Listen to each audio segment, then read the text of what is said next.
Hello, this is going to be an energy check-in with a few different decks. I'm going to try to keep it at about 30 minutes, but I have a few messages and I've got just stuff from the past few days, so I might be like interrupting myself a lot to get those things out when they come back into my mind during this reading. But what I wanted to do is start with a message from the Starseed Oracle. These cards have been calling to me, and what I'm feeling is that we're being squeezed right now energetically. I'm just shuffling these ones because I already sat here shuffling all these cards a lot just now for a little while. So we're being squeezed because there is this, and is, and always continues to be, an expansion, but some of the stuff that's coming up is resulting in a squeeze right now, a pre-birth contraction, if you will. So I want to pull cards on that feeling. It's always darkest before the dawn vibes, but that has to do, if I say that and a person out there listening is like, well, I don't totally feel like that, it's collective. There's an aspect of that that's collective. So if it's not directly hitting your life, it's definitely swirling out there. Let's see what we have here. The Whale and Orca elders. Share your song, frequency of sound, diving deep. Okay, so I'm not going to read from this card, but yeah, the whales travel the energy ley lines of Earth using their sonic language. And they are like deep frequency bringers of those channels, right? They naturally are led to these beautiful places in the oceans and around the world when they follow the energetic ley lines. And we are similar within our own lives. Like, we will end up in miraculous circumstances when we follow an unseen code that works on the frequency and the vibration of where we're being pulled and led. So that's the message I'm getting with that card. We have Starkeeper, Cosmic Ancestor, see the light by staying grounded. This card has, again, like, you'd think I only have like 4 cards in these decks. That is no surprise to me. That's sort of what I'm feeling. It's definitely like this like 2 worlds energy right now. And then a third one. You're not for everyone. Embrace your weirdness. Face your true north. I love this visual. Because it's just her with her garment and it's like fluffed up in the wind. And like, you know, she's facing what looks like a planet, like the side of a massive wall of, you know, the body of a planet or some type of horizon. But there's nothing but, you know, openness and expanse in front of her when she faces that way. So yeah, to that point, we can face in different, like, we can be opposed in like belief with people, but we can still stand alongside them, even though we might be pointing in different directions as far as like what we're looking ahead towards and how we're making moves and creating our lives right now. Okay, before I do that, I want to get Ascended Masters cards too. Let me take these down. That was just to set the tone. I want to pull, or we'll shuffle these out. Archangel Michael, immediately.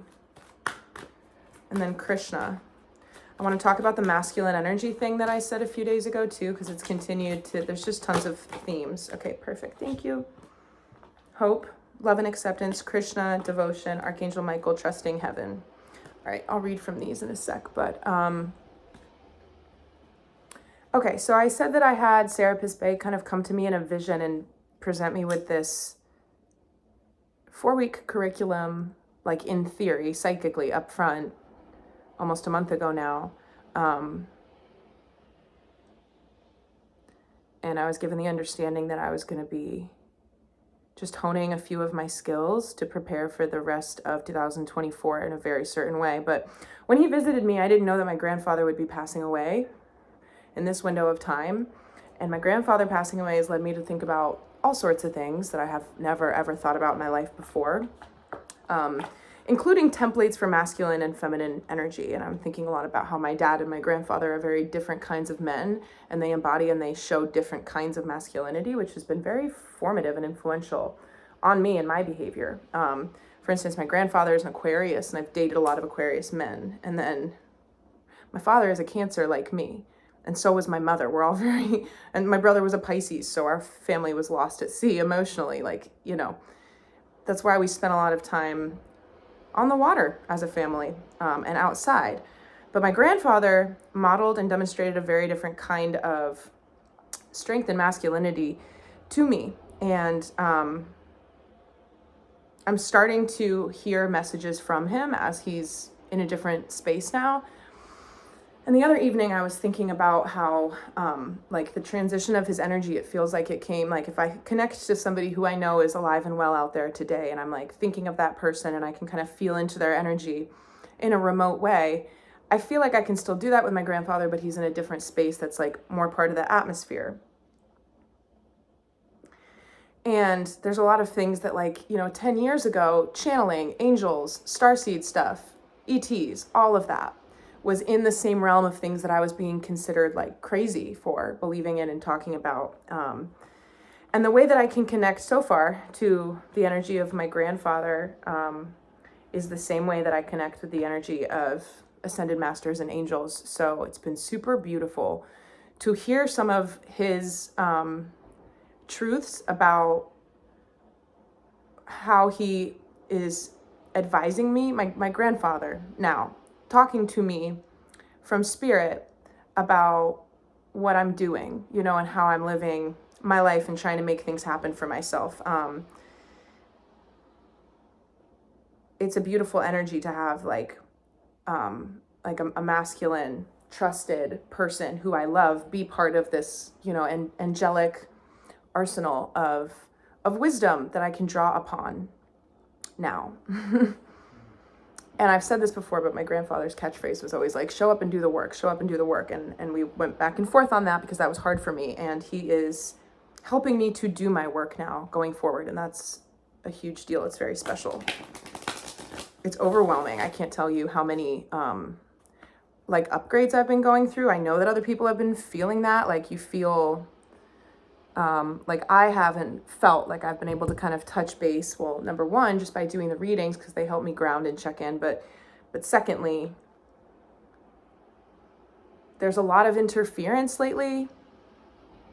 A lot of energetic interference. Like keep your wits about you, energetically cleanse yourself. Make sure that you're carrying crystals if you're moved to do that and you find that that's helpful for you. Even if you don't believe in it, give it a shot. It might help. It will help. But it's like people who, like I've noticed, for instance, if I come on and check YouTube, there's less people posting things. Like I have found it harder to get messages out.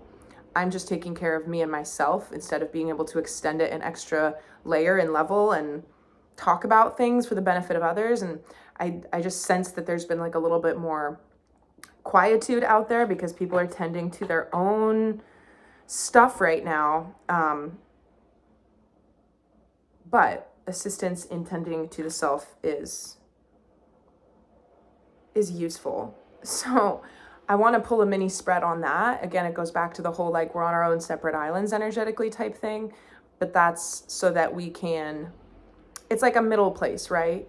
Own separate island. But something I said in the 2024 forecast readings was that the end of the year 2024 was going to be a really big time for, and I'm being drawn to this netting that's around the head of Krishna, like linking together a web that exists more in a fifth dimensional place where you can remotely connect with the similar energies that you're connecting with literally, like on the internet or talking to people or meeting new people or forming new connections, but energetically reinforcing that, like having it manifest around you in your world and the people that you meet, but building it so that instead of being outside of the norm and like the certain things in life that you want to move away from, things you want to stop doing, places you want to stop going, so that there's no void on the other side of that, we're creating something new.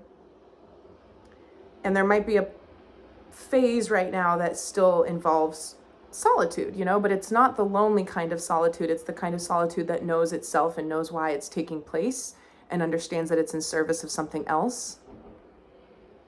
You're not for everyone. And it's important that you, I don't know who I'm speaking to, but it's important that you stay grounded so that what it is that you bring to the table energetically right now is protected and you're able to actually be however your body and energy and spirit is like changing, you're allowed to be on that ride. And the judgment of others, however that comes in, you know, or if you're aware of it or not, because some of the interference we're really unaware of right now. It's bothersome, but it's there. You want to not let that take you off your path. So I'm just going to read these again. Hope, love and acceptance. Love is yours. Recognize your divine worth. Choose loving thoughts. And then Krishna, devotion. Trust your spiritual guidance. Your commitment has been recognized. You are loved unconditionally.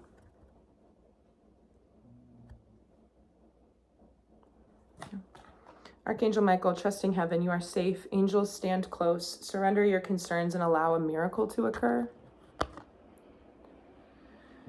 All right, let's get current energy.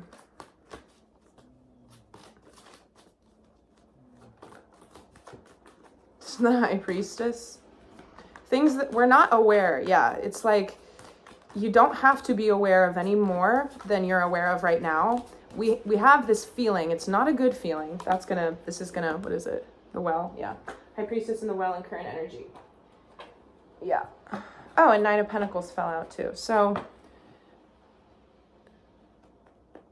there's a feeling that we can get sometimes when we're aware that we don't know the whole story, and that feeling makes us uneasy. You know, if like you can tell that somebody's not giving you the whole truth about something, or if you heard one version from somebody and then it, you know, that the discrepancy creates this unease. And it's like we have that with our own lives right now, but what we're not understanding and feeling fully is that that's okay. We're actually not meant to. There's something that's really big. Okay, yeah, I'm sort of getting like visions about Plato's allegory of the cave, but also like these really large shadow puppets. I don't know what this is, like sticks, and they're small, but the shadows that are projected are so big, like taller than buildings, okay? But they're like human forms that are being broadcast from this tiny little paper cutout or something. So there's an element to the stuff that we're not able to feel and see. Like if we did feel and see no more, if we did feel, see, or know more about something or everything that's going on in our lives right now, we think that we would feel like, yes, I'm good now. I have it figured out. Whatever the question mark was before is filled in. And you have that security that you don't have now. It's actually a blessing. It's functioning for us. That's not the missing piece. The missing piece is how we emotionally show up to the feeling of uneasiness that we have previously linked to, oh no, something's wrong. There's a level of spiritual maturity that needs to be invoked through times like this, where you're patient and you're allowing yourself to understand that your life being in alignment, being in the flow with energy, it doesn't mean it's all 100 miles an hour, no obstacles. It means that you flow like water between every rock that becomes an obstacle. So there's a level of releasing and allowing and trusting through the emotions that are telling you something's wrong. You know, these emotions that program us to have reactions around stress or being motivated into action before really processing why our brains and emotions are translating the experience to even want to take a certain action. We're slowing that down right now because we understand that you don't have to tilt your head all the way back to see the top of the shadow figure. You know what the projection is coming from. There's large shapes moving in the background right now. Okay, here's the current energy. Pre-Empress energy is what we refer to her as in the minor arcana. Tending to the garden, cultivating, but then, you know, it sort of feels like a tsunami against this. Like this is the looming big thing. I'd like to clarify it. Let's clarify the High Priestess and the well. It's the King of Swords. Bottom of the deck and top of the deck.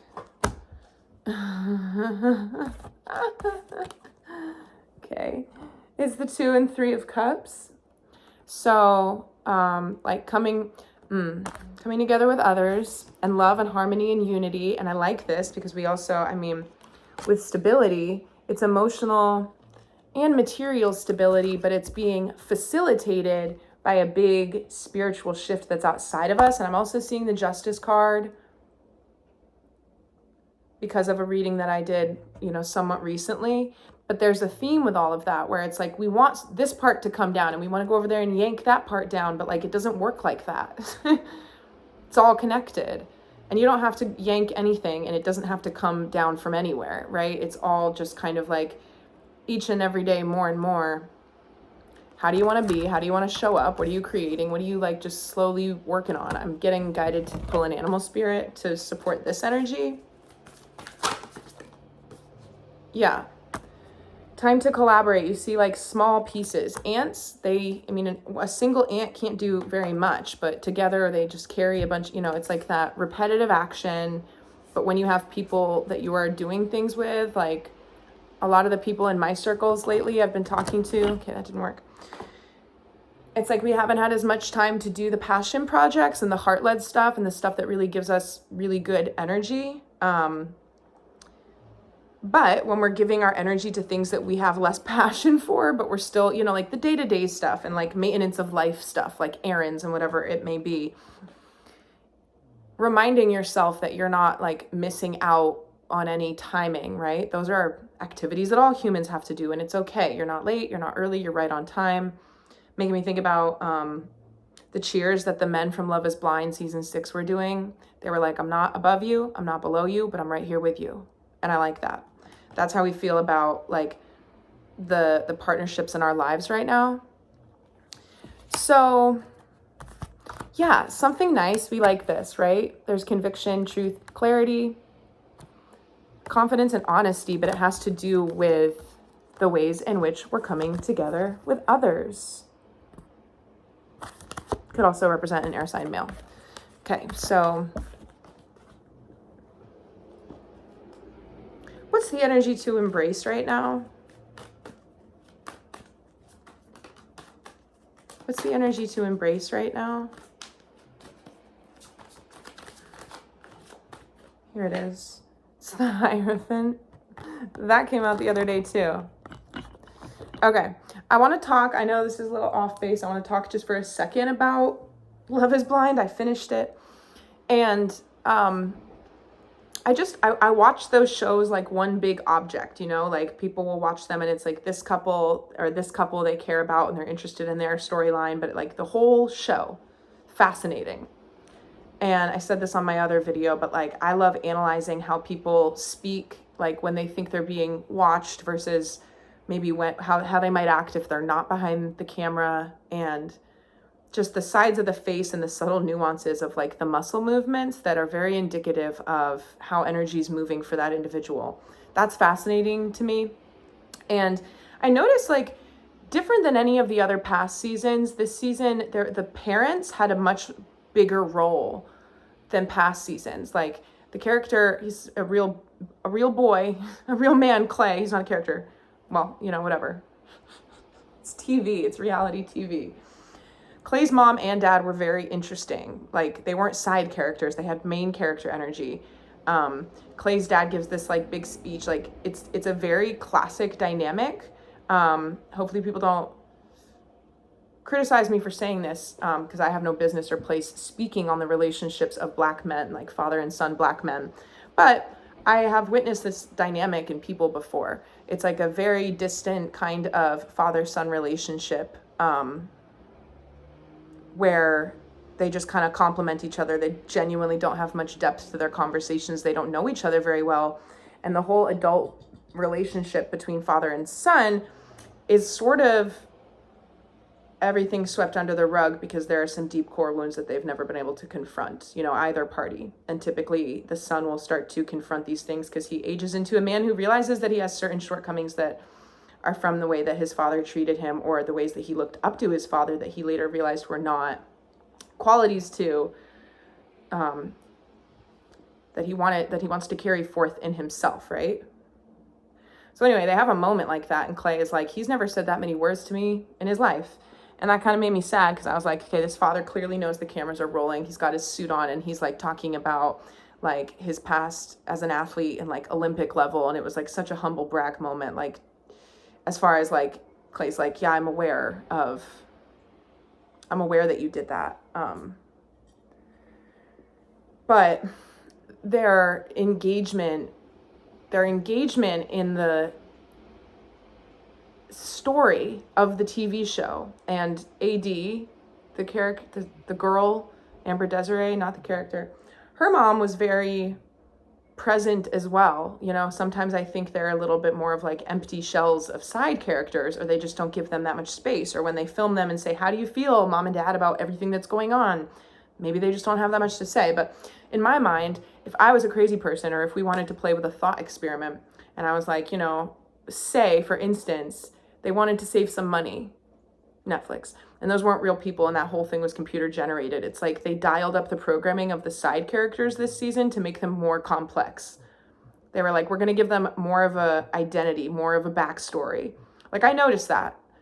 It could be just part of our collective, like the way that people are talking and relating is changing. So as the seasons evolve, you know, anyway, I just thought it was interesting, particularly with themes of that couple in particular, Clay. Like, he just saying all this stuff about the kind of man that he's been, and like how he wants to be, and how he never saw himself being able to be somebody's husband, and like all of that. So I don't know, it's got me thinking about this. And the energy from last week around this, the Emperor had come out, and it was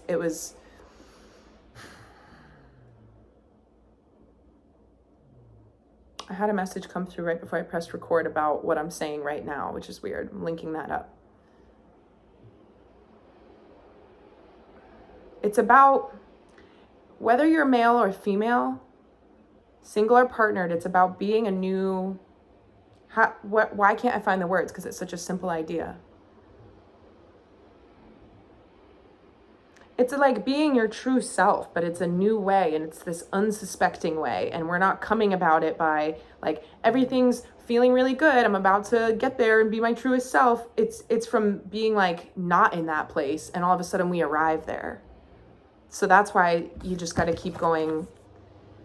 And this too is like, collaborate with universal energies, right? Have trust. You don't have to do everything. You don't have to, you know, like the universe is aware of what you have in your mind and in your heart and what you're carrying and what burdens you. The more you can like acknowledge that to yourself, and then say like, I need, like, acknowledge, maybe not that you call somebody up and say like, I need help, but you know where you do and you know where you don't, you're still moving along, right? It doesn't have to all look or feel perfect. In fact, it will not right now, because there's this squeeze thing that I talked about in the beginning. Oh, as far as a lot of crazy stuff going down in the world, I don't think it's even begun. I'm not saying there's like one big thing that's going to happen, but I do think that we're just in for just a cascade of increasingly interesting stuff. And there's a distraction component. For example, weeks ago I was talking about Napoleon and the Wild West programming and Westworld and all these other things, and Saturn and Aquarius and the age of Aquarius and the French Revolution and the timelines and all of that. And now, come to find out, Beyonce's, she did Renaissance, and that was a little bit of a cowboy theme. But the country music, and you know what that does? It starts trends on the internet. So now I've got, you know, people from all over the world in there, like, doing her little line dance. It's like a trending dance. This is like what we saw in 2020, when we became so dissociated from what was happening in life that we had, like, you know, multi-generations of people just like doing synchronized dances in front of the phone cameras on TikTok. I think to train the AI a little bit better, like, you know, with the body movements and everything. But so just distractions are going to be heightening. And like, it's so funny to me how desperately they're trying to be like, please still care about Travis Kelce and Taylor Swift, even though the Super Bowl's over. The articles are so weak. It's like, look at his new sweatshirt. I'm like, no. So that, but then it's going to be in contrast to, like, I think one of the ways that the public gets shaken into this state of not being able to, like, psychologically address our own needs and key into the truth is that there will be pulling things that take you in way opposite directions. Like the glory and the glamour and the funny stuff and the good stuff and the horror and the darkness. And it, you know, the media machine is constantly feeding us both of those things simultaneously in a really, it's nauseating, really nauseating way. Okay, so let's get energy to release. 25 minutes, that's okay. Oh, what do you know? It's the Seven of Swords. I would like to pull one of these Empath's Oracle cards because I think that something that is happening right now, it's like the dredges. Yeah, okay. Okay, so if you've watched me before, specifically if you watched that video, this was probably from like a month and a half ago. 2 months ago or whatever, but I was right over there on my couch, microdosing on mushrooms, and recording a video, which I don't do often because that's like a personal space. I don't think anybody wants to listen to me when I'm like that. Anyway, but I was talking about these dreams that I've been having about my aquarium and my fish tank, and it's a very symbolic project for me, the aquarium, and it has to do with my dad again and like the male lineage in my family and how I carry that forth, even though I'm a female, right?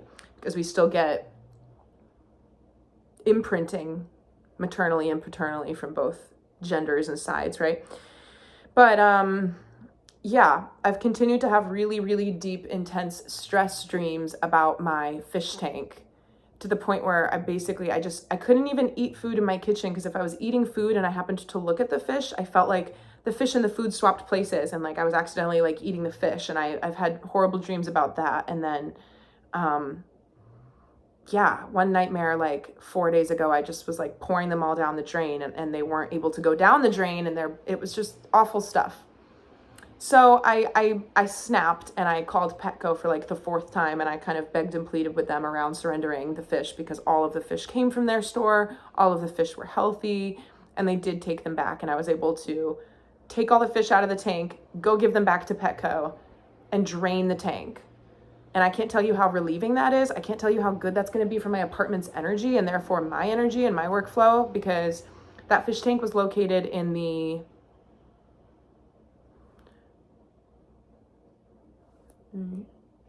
southwest area of my home, which is in the Bagua map of feng shui, correlating with like creative projects and legacy and like what you create in addition to children and stuff. And so there's elemental energies, basically the quantity of water in that space, and the fact that the water was getting dirty and it wasn't good energy. It was like this weight on me and my psychology and my apartment. And the fish too. I mean, they are little spirits, and they definitely like spoke up in the 4D weird dream space. They would like be mad at me, these little fish, constantly sending me these messages or whatever. So the visual that I got, long walk for a short drink of water here, I was pouring the fish tank out, not in a dream, in real life the other day, pouring, all the fish are gone, I'm done with it. I was pouring it out, and it's like a 20-gallon tank, it's pretty big. And I had to kind of like rest it on the counter, and this last little bit of water, it's like it wasn't draining properly because the thing was too heavy, and I didn't want to tip it up too far because then all the gravel would end up falling out. And I didn't want that. So I feel like there is something in the collective energies. We are releasing this last little bit, the dredges. That's why I started telling that story, the dredges, like that little bit of water. It's like we want it to be released, but there's some type of trough in our patterned ways, right? The ways that we have visited more frequently. So there's like a bit of a rut or a pattern or a traveled path. Something about the lip of that, the water can't get over and out fully. We can't clear something out, and it has to do with honesty. But it's not that we, in terms of levels of integration and awareness, it's not that we're fooling ourselves anymore. Maybe we were at one point. And it's not like we're trying to stay stuck in our ways. Maybe we were at one point, but it's like we're trying and it's not enough, right? And that has to do with levels of beingness and like ways of beingness, and letting things take time in order for like evolution to be full and complete in the way that it needs to. From our initiated side, and the unknown and the universal role, and like the stuff that we can't control. So clarify, release, Seven of Swords. With all that being said,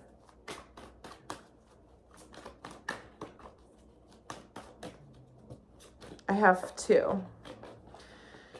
Yeah, I mean, it basically just backs up everything that I said, because we have Hanged Man and we have 7 of Cups. So like overwhelm, indecision, seeing too many things before us, not being able to tell what's real, what's not. This card, by the way, this makes me feel like my fish tank all the time. I felt like I was looking at them and they were all like these little creepy...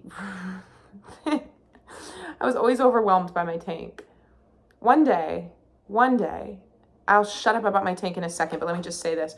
My idea is that I can build something where there's like concealed cleaning closets where there's like a place where you don't even see, where you can go in and access a place to clean it. But the fish tank is like big and it's in a part of the house, like in between walls, where there's like a little peephole, like maybe right next to the toilet. There's like a circular opening and you can see the fish. But then the fish tank also has a peephole in the kitchen that has like a picture frame.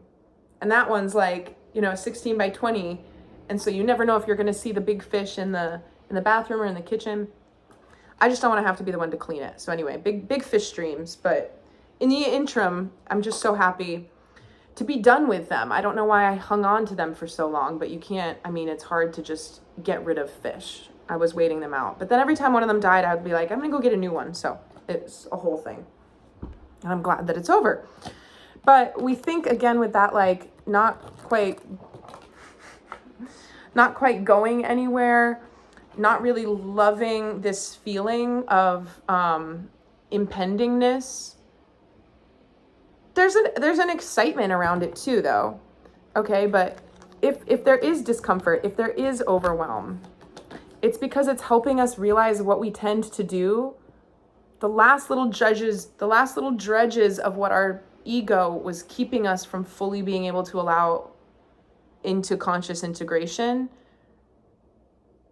for us to understand and accept and therefore like process and be like, I get that now.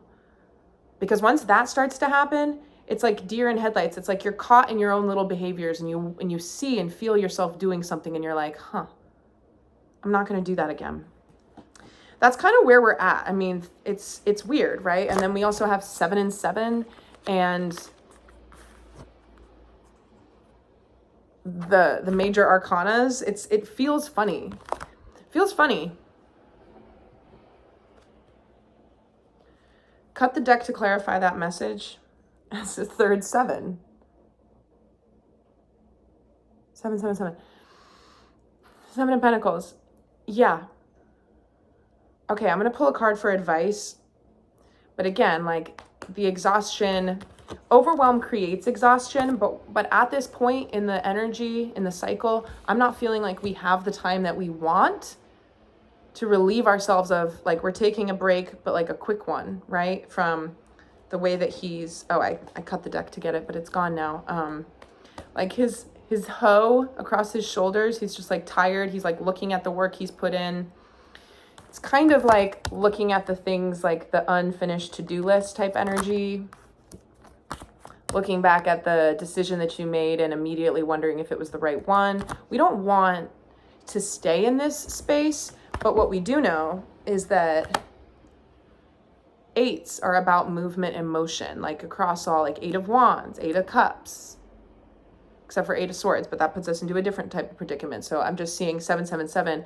We're about to go into a state of more motion. What's the advice for this? What's the advice? So funny. That's really funny because I said we're ascending to 8, but we went back to 6. 6 of Swords and 6 of Wands. Going somewhere new for victory, success, reward, and recognition. Top of the deck, 4 of Swords. Okay. So before we get to the point where we're going to be moving and shaking type 8 of Wands energy, we're remembering that the type of stuff that feels confusing or overwhelming right now, there was a time months ago when you were getting yourself aligned to be able to handle certain things that you've now conquered and have success with, right? There's been a lot of meditative transitional stuff that we've been doing differently and being more mindful of. So don't think that where you are now is like an accident, really, around that whole sense of not liking the way it feels, maybe, to sit with it, but letting it do its thing. letting yourself really just sit and wait for understanding to come. And maybe it's not in that meditative space. Maybe it's like you're, I don't know, handling something in a conversation, in a particularly challenging interaction, whatever it is, and then something clicks on and you're like, this is when I would start yelling typically. But I won't this time. So I'm getting like just a little bit, because we went back to like Four of Swords. This was a theme a couple months ago. And then we've got the sixes. And then we've got the sevens. You see a little herding dog going back to get some sheep from the back of the flock. Just herding like some of our recent efforts back into the present to remind ourselves that you're not where you're at, whatever juncture, by chance. It's part of your path right now. And the advice is to, remember that, really. I said, what is the advice? Remember that. Keep going. You're moving towards victory and success. You've been doing things differently for a reason. And like I said before, it doesn't mean that the path just opens up and there's no obstacles. It means that you are somebody who does not encounter obstacles, not because they're not there, but because of the way that you handle them. There's a huge difference with that, and then you have wounded people who do not understand and they're not ready to do certain kinds of healing, and they hate on people like that because they're like, well, it's easy for you. You don't get this kind of struggle. You don't understand it. You couldn't possibly understand it. And it's like, you couldn't possibly understand. You couldn't possibly posit what I understand or not. We're different people. But what I do know is I handle my stuff, without complaining about it. You just have to kind of keep going. And there's a difference with that. So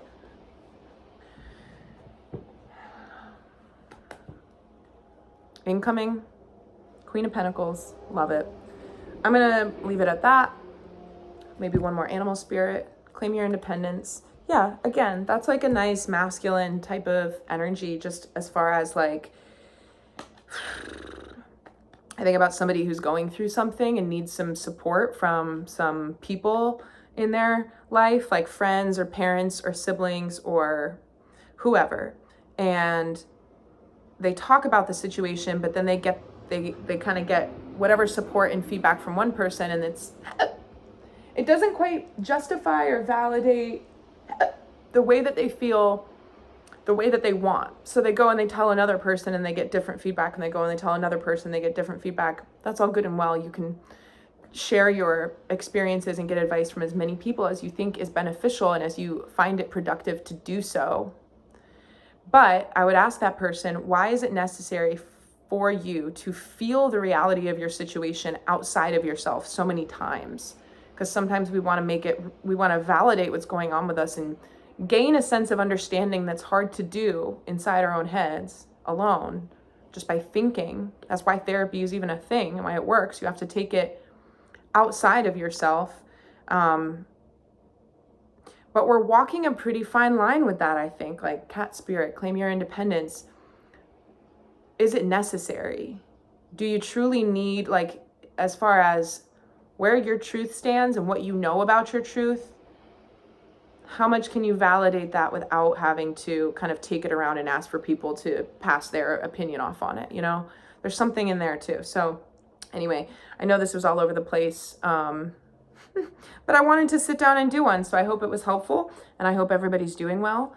And I know there's a bunch of stuff I forgot to say that I would have liked to share, and maybe I will soon. So anyway, new moon on Sunday in Pisces, and I'll do a reading for that. Okay. Is that tomorrow? Yeah. Okay. So I'll do one tomorrow. Bye.